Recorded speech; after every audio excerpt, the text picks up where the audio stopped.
Boa noite.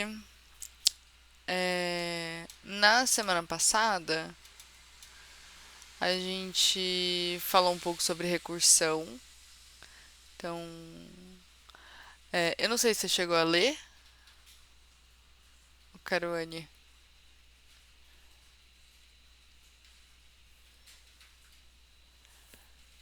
mas a gente falou um pouco sobre recursão, né? E toda função recursiva ela tem dois casos, o caso base e o caso recursivo.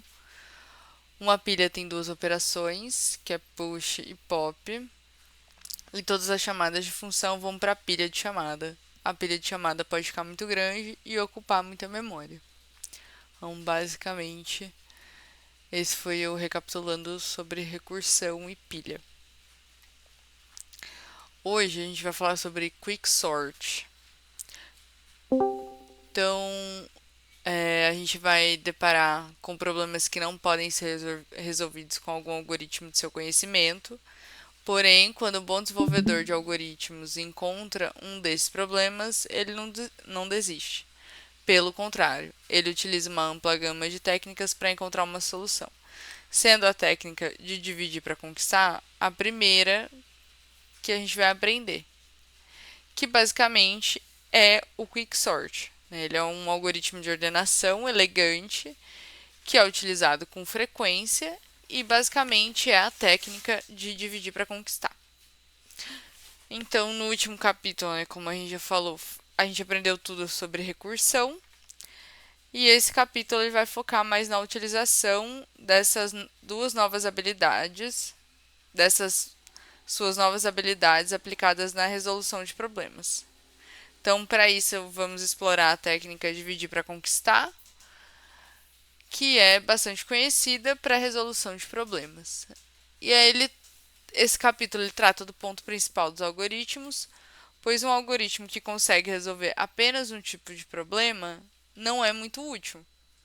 Assim, a técnica dividir para conquistar, ela oferece uma nova maneira de pensar sobre a resolução de problemas, tornando-se mais uma alternativa em sua caixa de ferramentas. Quando você se deparar com um problema novo, não terá motivos para ficar desnorteado. Em vez disso, você poderá se perguntar: será que posso resolver este problema usando a técnica de dividir para conquistar? Ao final desse capítulo, você terá aprendido o seu primeiro algoritmo que utiliza a técnica DC, o Quicksort. Então, basicamente, o algoritmo Quicksort é um algoritmo de ordenação muito mais rápido do que o algoritmo de ordenação por seleção, que a gente aprendeu no capítulo 2, e é também um bom exemplo de programação elegante. Então, basicamente, dividir para conquistar a gente meio que utiliza, né, no nosso dia a dia, tipo, no time assim, vamos dividir para conquistar, né? Eu acho que a gente pode até pensar um pouco sobre como a gente utiliza no nosso dia a dia esse tipo de técnica, não necessariamente num código. Então, a técnica DC, ela pode levar algum tempo para ser compreendida. Por isso, veremos três exemplos. Primeiro, mostrarei um exemplo visual, depois um código de exemplo simples, mas não tão elegante, e por fim, nos aprofundaremos no Quicksort, que é um algoritmo de ordenação que utiliza o DC, que ele é considerado elegante. Boa noite para quem está entrando. Tá gravando, então quem não pegou o iniciozinho, depois dá para ver lá no YouTube. É, continuando. Suponha que você seja um fazendeiro que tem uma área de terra. Então a gente tem uma área aqui de 1.680 metros por 640 metros. Você quer dividir sua fazenda em porções quadradas iguais, sendo que essas porções devem ter o maior tamanho possível.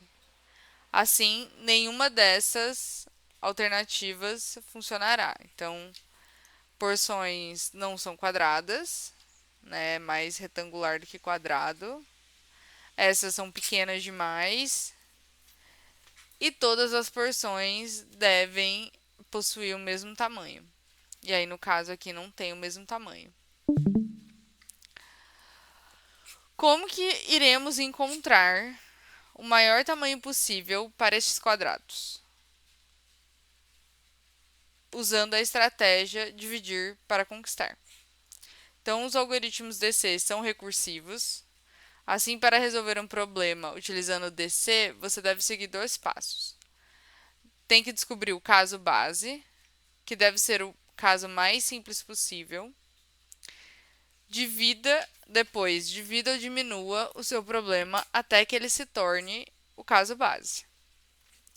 Então, a gente vai utilizar DC para encontrar a solução desse problema. Qual que é a maior largura que você pode usar? Qual que será a maior largura que a gente pode usar? Acho que é a de 1.600 metros, né? Essa daqui. E aí, primeiro a gente precisa descobrir o caso base, que seria mais fácil solucionar esse problema se um dos lados fosse múltiplo do outro. Mas não é.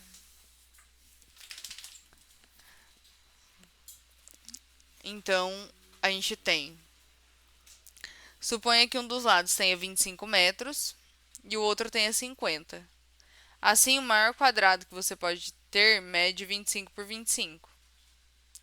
Você precisa de dois desses quadrados para dividir a porção da terra, a porção de terra. Agora, a gente precisa descobrir o caso recursivo, e é aqui que a estratégia DC entra em ação. Seguindo a estratégia DC, a cada recursão você deve reduzir o seu problema. Então, como reduzir esse problema? Vamos começar identificando os maiores quadrados que você pode utilizar.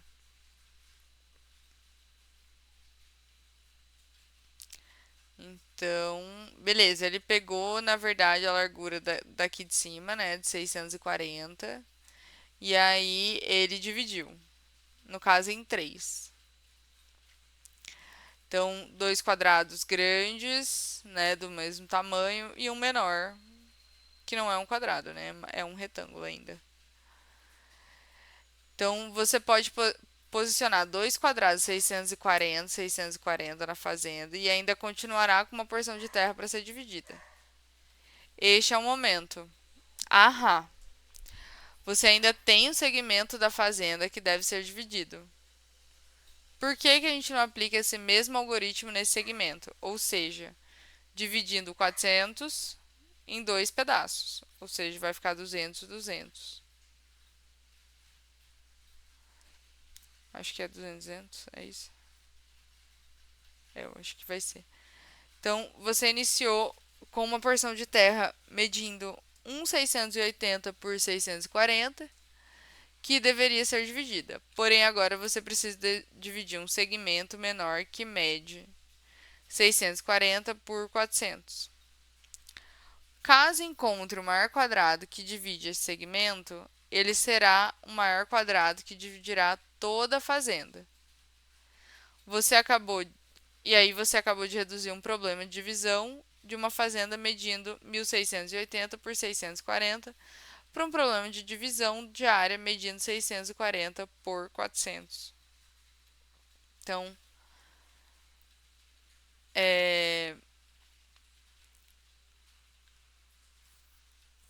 o algoritmo de Euclides, então, que ele fala, caso você encontre o maior quadrado que divide esse segmento, ele será o maior quadrado que irá dividir toda a fazenda. Se não parece óbvio o motivo dessa afirmação ser verdadeira, não se preocupe. Ela realmente não é trivial. Infelizmente, a prova dessa afirmação é um pouco longa para ser incluída nesse livro, então você terá de confiar em mim. Caso você queira entender a prova, procure o algoritmo de Euclides. Aí tem disponível no Khan Academy. Mas basicamente, né, vamos aplicar a regra aqui do 640 por 400. Então, ele dividiu 240 400, que é lá dos 640, por 400 metros. Então, a gente vai aplicar o mesmo algoritmo novamente, começando com uma fazenda medindo 640 por 400, onde o maior quadrado que você pode ter mede 400 por 400. E isso deixa você com um segmento menor do que 400 por 240. Então, a gente pode desenhar um quadrado nesse segmento que deixa com um segmento ainda menor, que é de 240 por 160, que é dividindo esse 400. Não seria. Não. É o 240 dividido em 2. Brisei na conta agora. Não.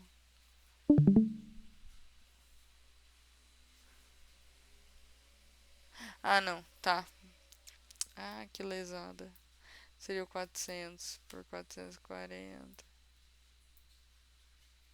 Isso. É o 400 por 40 dá 160 metros.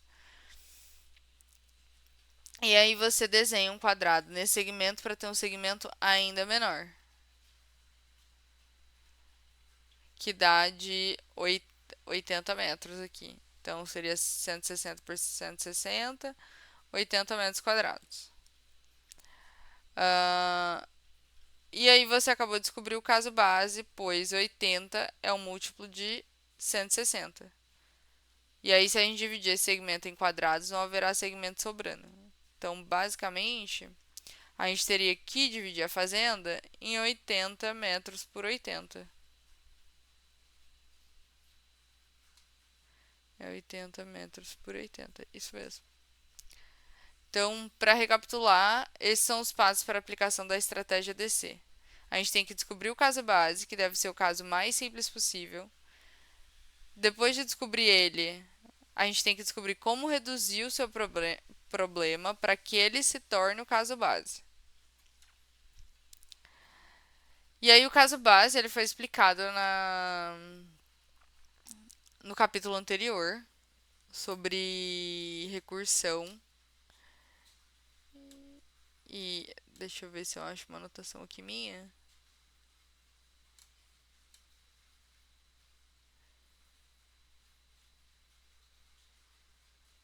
Que basicamente o caso base ele é a condição que interrompe a recursão.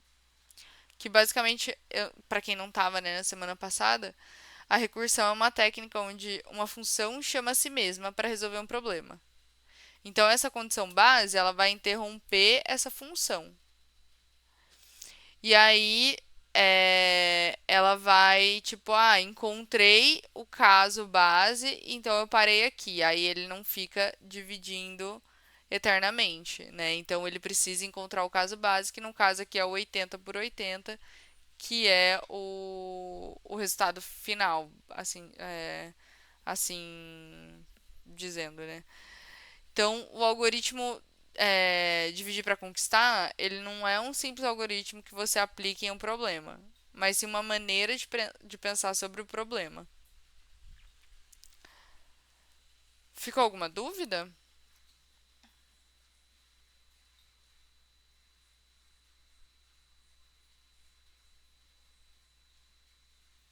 Não? Beleza, vou continuar. Então, a gente tem uma array de números, 2, 4, 6. E você deve somar todos os números e retornar o valor total. Isso é simples de ser feito com um loop, né? Então, aqui tem um loop, que ele pega a lista do array, o total é igual a zero, e aí ele faz um for, se o x na lista do array, então o total, mais ou menos, ele acresce o x e aí ele vai retornar o total. E aí ele vai fazer esse print aqui da soma. Mas como isso poderia ser feito com uma função recursiva? Então a gente tem que descobrir o caso base, que é qual é o array mais simples que você pode obter. Pense sobre o caso mais simples. Se você tiver um array com zero ou com um elemento, será muito simples calcular a soma. Logo, esse é o caso base. Então, a gente tem zero, soma é zero. Se um elemento for, no caso aqui, é o 7, então a soma é 7, porque só tem um elemento.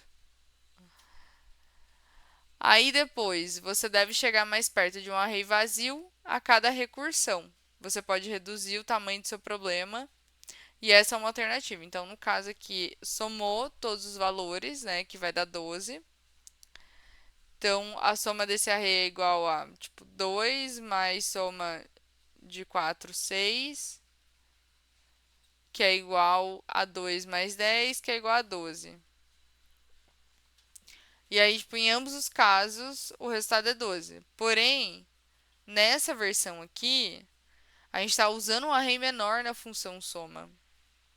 Ou seja, você está diminuindo o tamanho do problema. E aí, no caso, a gente poderia pôr, tipo, é, pegar um maior número, tipo 6. É porque aqui é por ordem, né? Por ordenação. Mas se tivesse desordenado, ainda teria que fazer essa ordenação.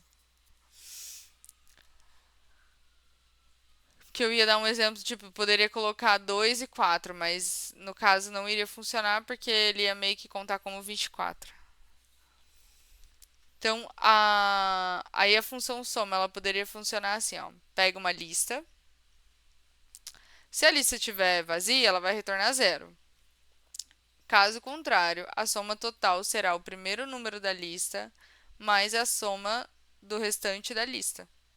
Então, aqui está um exemplo da função prática, que ambas as representações vai dar o mesmo valor. Então, a soma de todos seria todos os números, ou 2 mais soma de 4, 6, que aí, ou 4, aí ele pega dessa função aqui, ele vai chamar de novo, e aí ele vai fazer 4 mais soma de 6. E aí o caso base, aí, né, 4 mais 6 igual a 10, é o caso base da soma, eu acho que aqui é um 6, é 6. E aí 4 mais 6 é igual a 10. Ou, se não, nesse caso, né, dava 2 mais 10 é igual a 12 e o resultado final vai ser sempre 12, no caso, que seria aqui. Então, a recursão, que nem eu estava falando, ela sempre chama a função, a própria função. E aí, por isso que ela acaba guardando na memória os estados anteriores.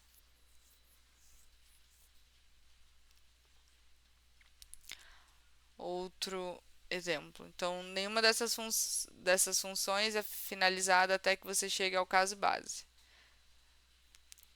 2, 4, 6. Aí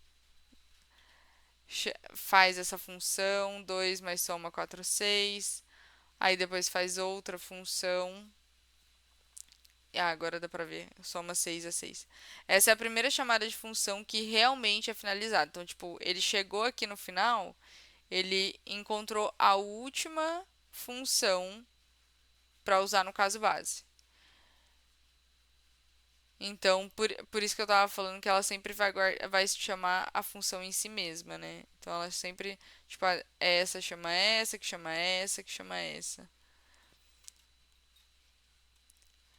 Então, uma dica: quando estiver escrevendo uma função de recursão que envolva um array, o caso base será muitas vezes um array vazio ou um array com apenas um elemento. Se estiver com problemas, use este caso como base. Então, a gente tem esse caso aqui, que é uma espiada em programação funcional. Por que eu faria isso recursivamente quando é mais simples fazer através de um loop? É o que você pode estar pensando.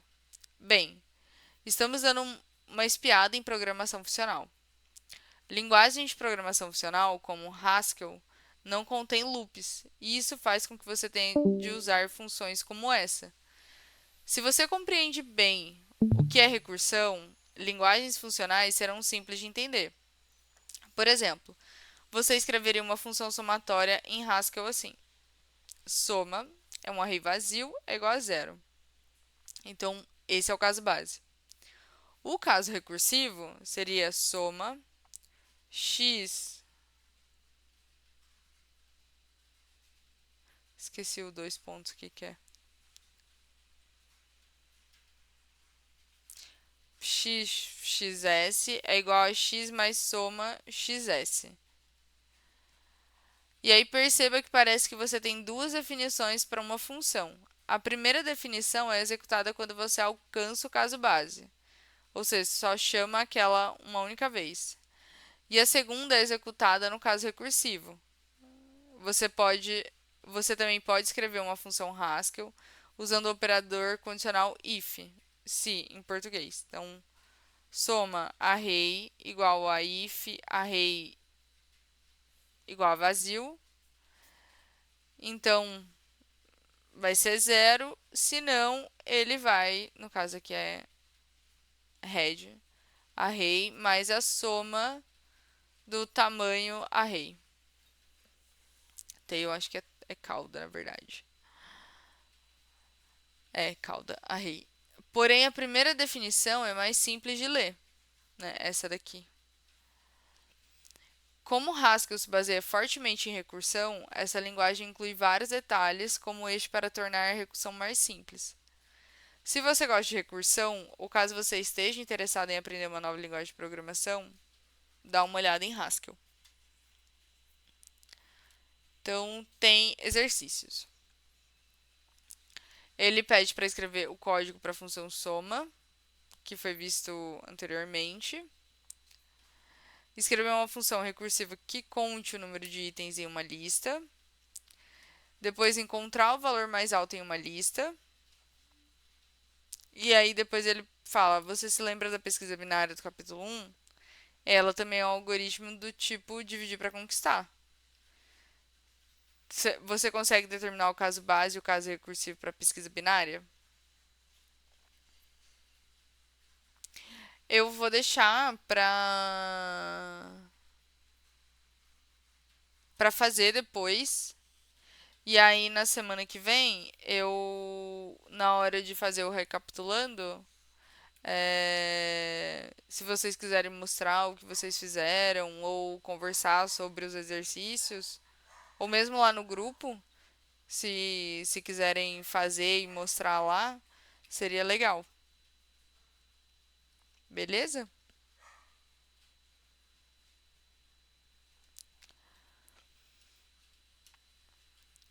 Quicksort. Ele é um algoritmo de ordenação. Este algoritmo é muito mais rápido do que a ordenação por seleção e é muito utilizado na prática.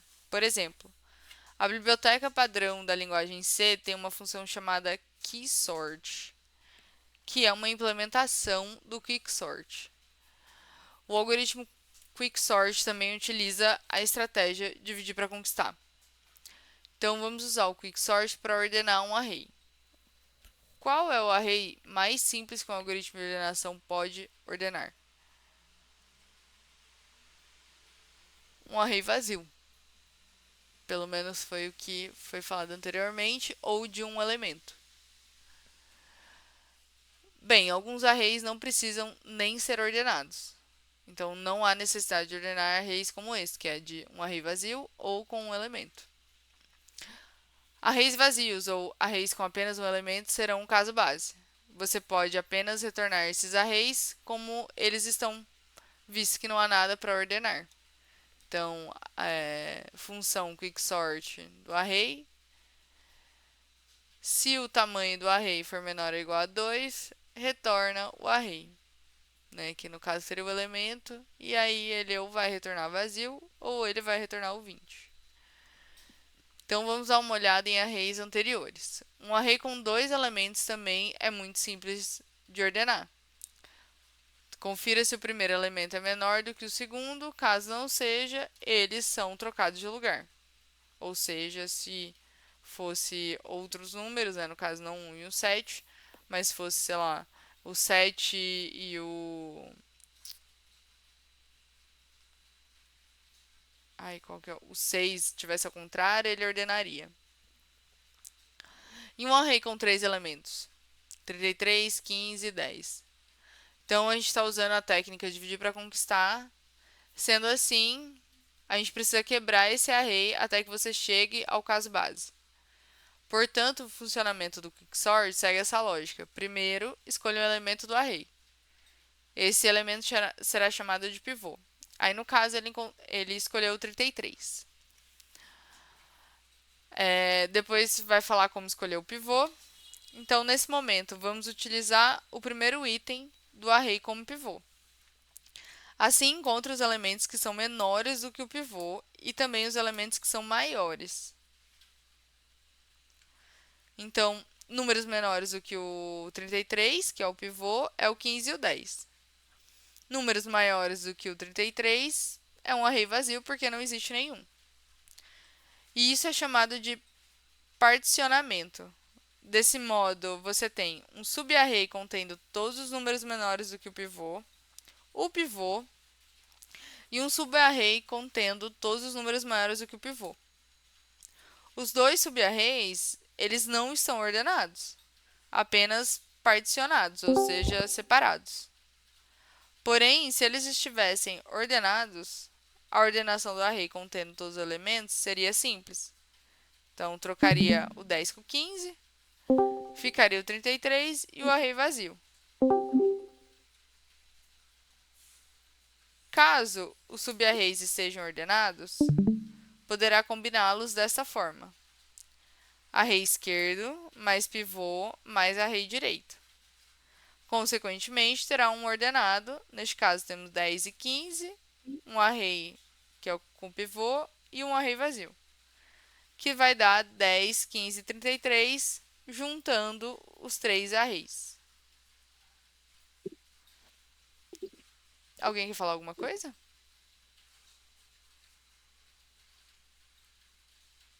Não? Beleza, vou continuar. Como a gente pode ordenar esses subarrays? Bem, o caso base do quicksort consegue ordenar arrays de dois elementos, o subarray esquerdo e também arrays vazios. O subarray direito, não é nesse caso. Assim, se utilizar o quicksort em ambos os subarrays e então combinar o resultado, terá um array ordenado, que foi aqui mostrado. 10, 15, 33 no mesmo array ordenado. E isso funcionará com qualquer pivô, beleza? Alguém quer falar alguma coisa sobre? Alguma dúvida, alguma coisa? Eu não só agora comentar, muito show, entrei agora que terminou. Vou ficar na escuta aqui, acompanhar o restinho. Não, Boa ainda não noite. terminou. Ainda não terminou, mas está gravando. Claro, claro. Não, terminou o nosso que a gente estava fazendo de Kotlin, a gente veio para cá. Ah, beleza. Beleza. Beleza. Aproveitem aí. Sim. Então, vamos em outro exemplo. Suponha que você tenha escolhido o número 15 como pivô. Desses três números que a gente está falando, né? O 10, o 15 e o 33. Então, ambos os subarrays contêm apenas um elemento. E você já sabe como ordenar esse tipo de array.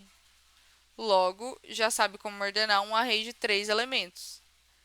Então, quais são os passos? Escolher o pivô, particionar o array em dois subarrays, separando-os entre elementos menores do que o pivô e elementos maiores do que o pivô, e executar o quicksort recursivamente em ambos os subarrays. Mas, e quando tem um array de 4 elementos? Então, vamos supor que a gente escolheu o 33 novamente como pivô. O array da esquerda vai conter os três elementos menores do pivô e o array da direita vai conter os elementos maiores do que o pivô, que no caso não existe, né? Então é um array vazio. E aí, a gente, quando vai executar o quicksort recursivamente, a gente precisa ordenar primeiro os elementos. E aí, nisso, a gente precisa escolher novamente um pivô para ordenar os elementos do array à esquerda. E aí, no caso, ele escolheu o 10 e aí colocou o menor número na esquerda e o maior número que 10 à direita, acabando por ordenar o array.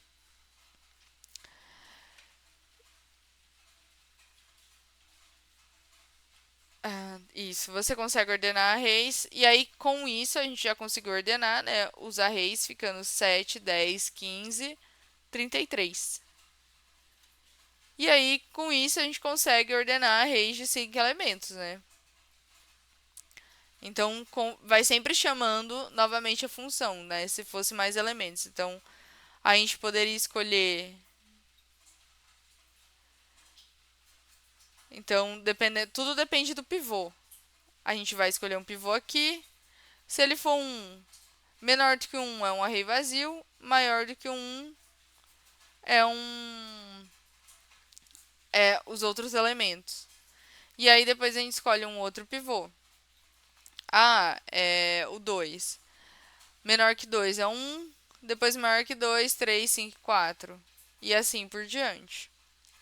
E aí perceba que todos esses subarrays têm entre 0 a 4 elementos. E você já sabe como ordenar arrays de 0 a 4 elementos usando o Quicksort.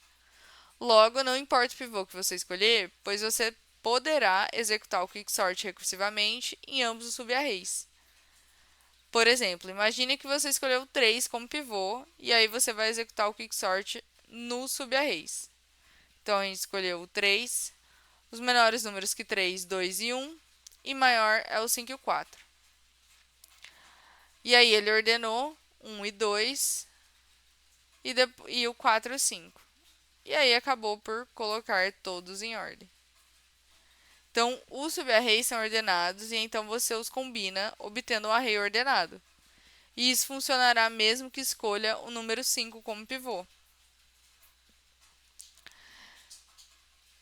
E aí, na verdade, vai funcionar com qualquer elemento como pivô, que agora a gente já sabe como ordenar um array de 5 elementos. E aí, usando a mesma lógica, a gente vai conseguir ordenar um array de 6 elementos ou mais elementos. Então, falar um pouquinho sobre prova por indução. E a gente acabou por observar, com esses exemplos em cima, que na verdade eles são provas por indução. E aí essas provas elas representam uma maneira de mostrar que o seu algoritmo funciona. Cada prova por indução segue 2 passos, o caso base e o caso indutivo. E aí, isso não soa familiar? Imagine que eu queria provar que eu sou capaz de subir até o topo de uma escada.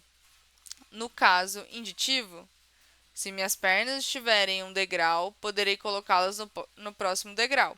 Ou seja, uma função vai chamando a outra. Assim, se estiver no degrau 2, eu vou poder subir para o degrau 3. E esse é o caso indutivo, que basicamente a gente pode chamar de caso recursivo.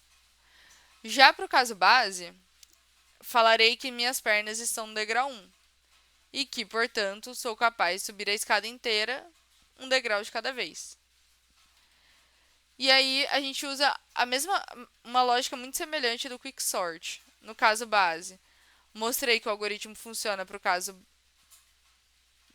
base, arrays de tamanho 0 e 1. E no caso indutivo, mostrei que, da mesma forma que no Quicksort funciona para um array do tamanho 1, ele também vai funcionar para um array de tamanho 2. Assim como ele funciona para de 2 ou mais elementos e assim por diante. E aí, dessa forma, podemos dizer que o Quicksort ele funciona para todos os tamanhos de array. E aí ele não vai se aprofundar muito nas provas por indução, mas são divertidas e andam lado a lado com a estratégia de dividir para conquistar ou descer. E aí aqui está o código em Python do Quicksort. Então, ele chamou a função, que ele deu o nome de Quicksort, com array. E se o tamanho do array for menor que 2, ele vai retornar o array, né, com arrays com 0 ou 1 elemento, que já estão ordenados.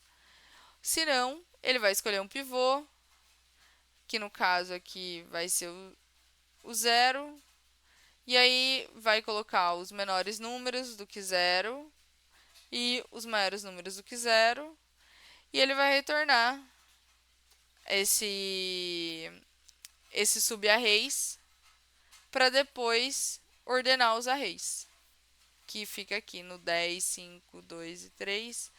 Aí ele vai acabar por ordenar depois, porque um chama o outro. E assim por diante, que nem a gente já tinha comentado em cima.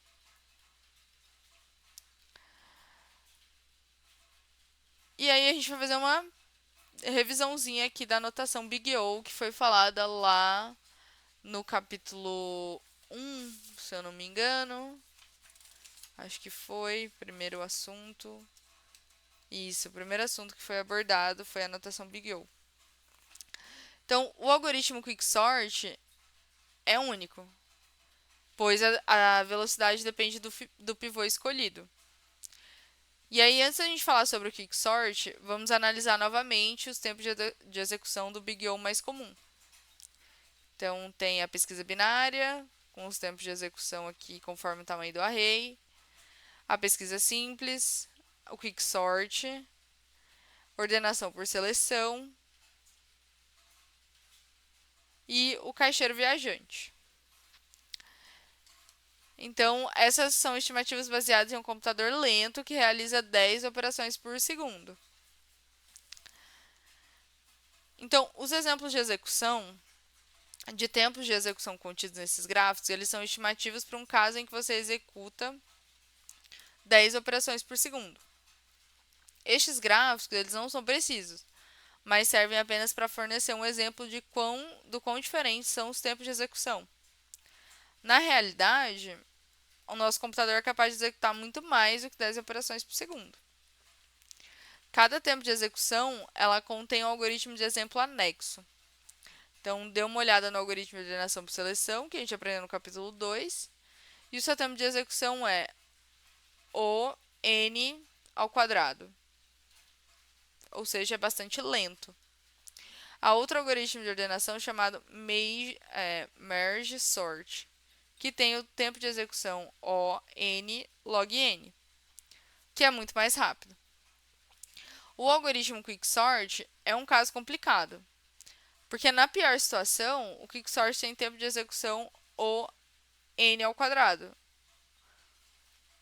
que é o da ordenação por seleção. E aí ele é tão lento quanto a ordenação por seleção. Porém, assim, esse é o pior caso possível, né? No caso médio, ele tem um tempo de execução parecido com o merge sort, que é o n log n. E aí a gente pode estar se perguntando: o que significa o pior caso ou o médio caso ou o caso médio? Então, se o quicksort ele tem tempo de execução médio O n log n e o merge sort tem o mesmo tempo de execução sempre, por que a gente não utiliza o merge sort? Não seria mais rápido do que o quicksort? Vamos ver a diferença entre um e o outro. Então, suponha que você tenha essa simples função que imprime na tela todos os itens de uma lista. Então, a gente tem uma função, imprime itens, lista, e para cada item da lista, ele vai printar esse item. Essa função, ela analisa cada item da lista e vai imprimir item por item.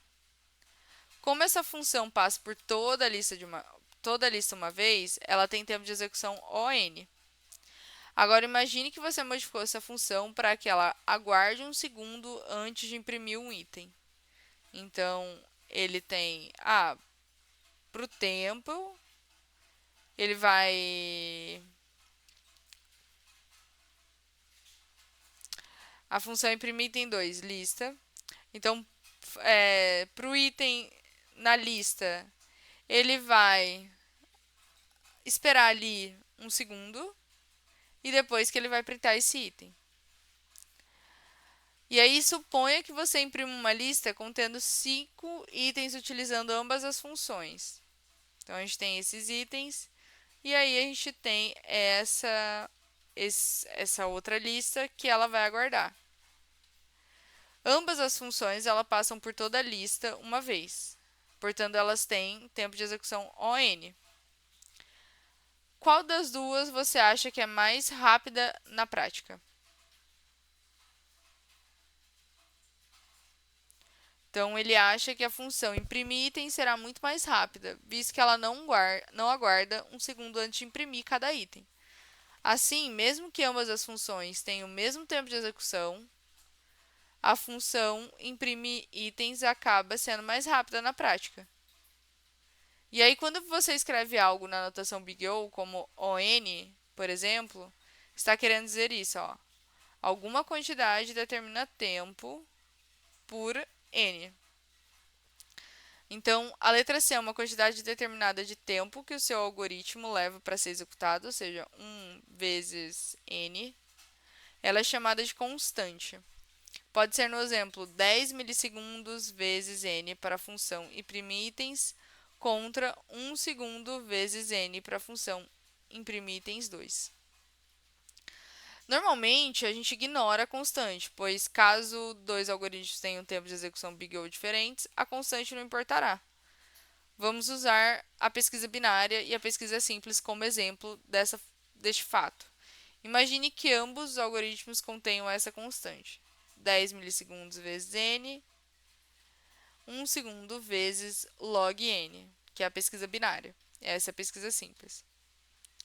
Você pode pensar: nossa, a pesquisa simples contém uma constante de 10 milissegundos, enquanto a pesquisa binária contém uma constante de 1 segundo. Então, a pesquisa simples é muito mais rápida. Mas eu acho que não, vamos ver. Agora, suponha que esteja realizando uma busca em uma lista com 4 bilhões de elementos. A seguir, pode visualizar os tempos de execução desta busca. Então, a gente tem 10 milissegundos por 4 vezes 4 bilhões, dá 463 dias. Na pesquisa binária, 1 segundo vezes 32 é igual a 32 segundos. Por que é 32? Porque a gente divide os 4 bilhões utilizando o log n.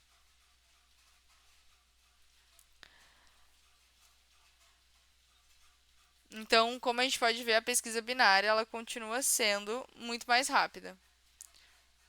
A constante não causou diferença alguma no final das contas. Porém, às vezes, a constante pode fazer diferença. Então, o quicksort comparado ao merge sort é um exemplo disso. O quicksort ele tem uma constante menor do que o merge sort.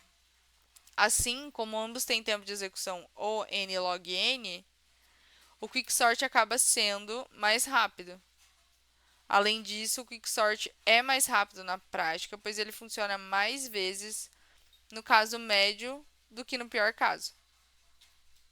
Mas e aí? O que é o caso médio e o pior caso?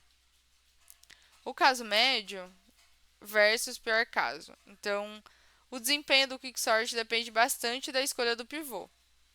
Imagine que você sempre escolha o primeiro elemento como pivô e que você execute o quicksort em um array que já esteja ordenado. Então, o quicksort ele não vai fazer uma checagem para conferir se o array já está ordenado. Logo, ele tentará ordenar o array mesmo assim. Então, vamos lá. A gente está aqui e a gente escolheu o primeiro elemento como pivô, que é 1. E aí, tem uma camada aqui de 8, um total da pilha de chamada de 8. Então, perceba como você está dividindo o array em duas metades. Em vez disso, um dos subarrays está sempre vazio, o que faz com que a pilha da chamada seja sempre muito longa. Agora, imagina que a gente escolha o elemento central do array como pivô. Aí perceba como a pilha de chamada é menor. Então, se a gente escolher o 4, que é o elemento central, a gente vai dividir menores elementos do que 4 maiores elementos. Depois desse array, a gente vai pegar a pilha central novamente, o pivô central, que seria o 2.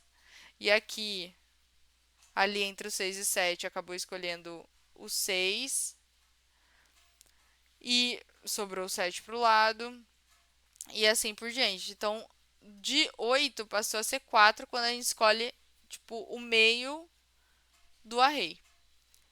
Então, isso acontece porque a gente dividiu o array, né, na metade, o que faz com que você não precise fazer tantas execuções recursivas. E assim a gente chega no caso base e a pilha de chamada é consideravelmente menor. Então, o primeiro exemplo que a gente viu representa o pior caso, que é quando escolhe o pivô inicial ali, o número inicial do array, enquanto que o segundo exemplo representa o melhor caso. Então, no pior caso, o tamanho da pilha é O n e no melhor caso é O log n.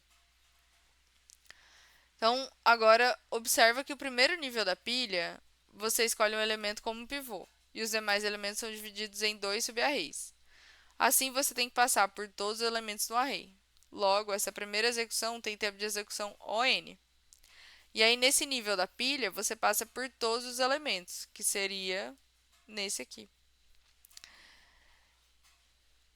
Porém, em todos os níveis de pilha chamada, você passará por ON elementos. Né? Então, aqui tá. Ambos são elementos ON, porque a gente está sempre chamando o primeiro ali. Mesmo que você particione o array de forma diferente, você continuará passando por ON elementos a cada execução.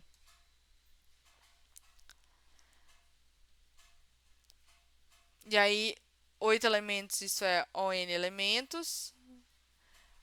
Depois, novamente, tem 8 elementos, vai ser ON novamente. E aqui continua sendo ON elementos, porque ele dividiu aqui em subarrays, ele vai passar por por esse array, depois por esse, até dividir. Então, dessa forma, cada nível tem tempo de execução ON.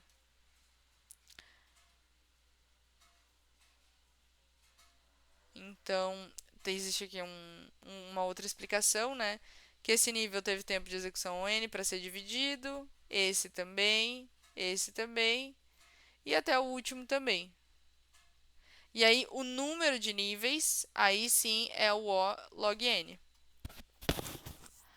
Então, existem O log n níveis. A maneira mais técnica de dizer isso é, o peso da pilha de chamada, ou pilha de execução é O log n. Então, para cada nível tem tempo de execução ON. O tempo de execução é sempre o mesmo. Então, além disso, o algoritmo como um todo tem um tempo de execução ON vezes O log n, que é igual ao O n log n, que é o melhor caso. No pior caso, vai ter ON níveis, portanto, o tempo de execução é ON vezes ON, que é igual ao ON ao quadrado. Então, o melhor caso também é o caso médio.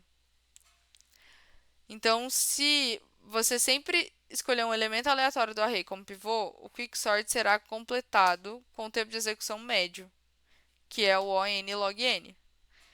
O algoritmo quicksort é um dos mais rápidos algoritmos de ordenação que existem, sendo um ótimo exemplo de dividir para conquistar. Outro exercício, quer dizer. Quanto tempo levaria em notação Big O para completar cada uma dessas operações? Imprimir o valor de cada elemento de um array, duplicar o valor de cada elemento em um array, duplicar o valor apenas do primeiro elemento do array e criar uma tabela de multiplicação com todos os elementos do array. Assim, caso seu array seja 2, 3, 7, 8, 10, você primeiro multiplicará cada elemento por 2. Depois, você multiplicará cada elemento por 3 e então por 7 e assim por diante. Então, aí eu vou deixar os exercícios para quem quiser fazer, para tirar dúvidas lá no grupo e para caso vocês queiram conversar na semana que vem, a gente conversa também sobre os exercícios. E aí, vamos finalizar com recapitulando. A estratégia DC, ou seja, dividir para conquistar, ela funciona por meio da divisão do problema em problemas menores. Se você estiver utilizando DC em uma lista, o caso base provavelmente será um array vazio ou um array com apenas um elemento. Se você estiver implementando quicksort, escolha um elemento aleatório como pivô. E o tempo de execução médio do Quicksort é ON log N. A constante na notação Big O, ela pode ser relevante em alguns casos. Esta é a razão pela qual o Quicksort é mais rápido do que o Merge Sort. A constante dificilmente será relevante na comparação entre pesquisa simples e pesquisa binária, pois o O log N ele é muito mais rápido do que o ON, quando a sua lista é grande. A gente viu na tabela em cima e tem uma outra tabela no capítulo de pesquisa simples e pesquisa binária que mostra as diferenças do tempo de execução de diferentes algoritmos. E é isso por hoje. Ficou alguma dúvida? Vocês querem conversar sobre?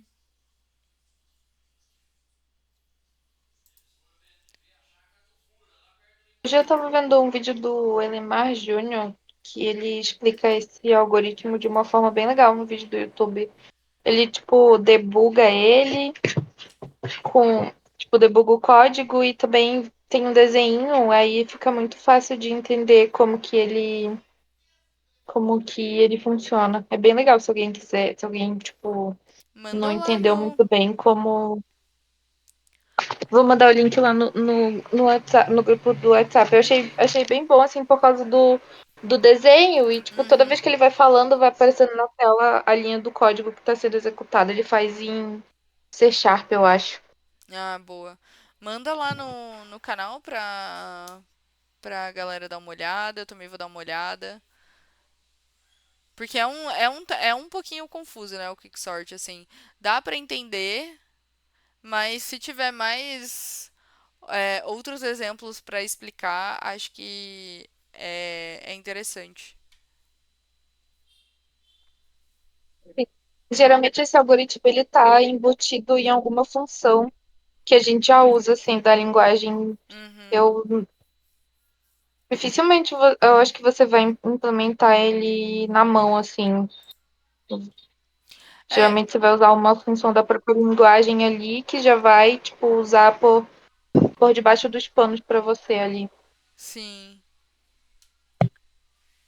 De repente trazer um que dá pra ver se já tem, né? Por exemplo, quando a gente ordena uma coleção de string lá, por exemplo.